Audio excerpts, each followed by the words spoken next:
Yeah, actually, I think the tendency with aging is to have too much. Right. The shock reaction is for over 100 years now. There's been evidence that overactivity of the vagus nerve and the parasympathetic nerve system produces shock. That it's the essential factor in shock. And this is the system that acts primarily through acetylcholine, producing nitric oxide. Nitric oxide blocks oxygen metabolism.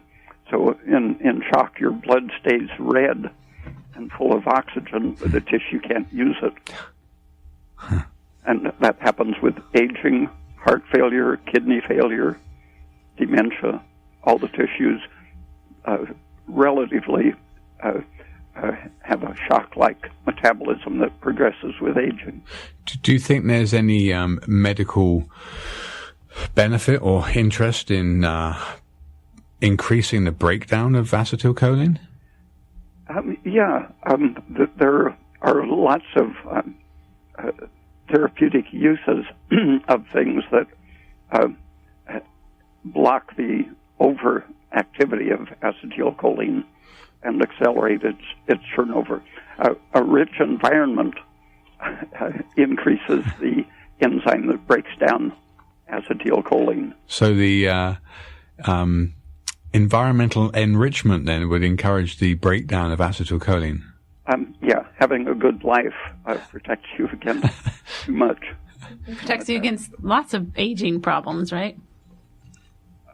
What? Having a good life protects you against lots of aging well, problems. you have to clarify the term "good life." We don't mean drinking and partying and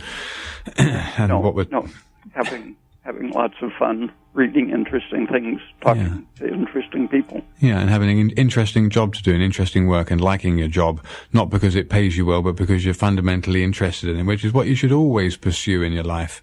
Yeah, it might pay well too. Well, that's a benefit. That's a positive benefit. That's a blessing, but it's not always the opposite of learned helplessness, right? Or behavioral despair. Okay, most people treat their jobs with some learned helplessness.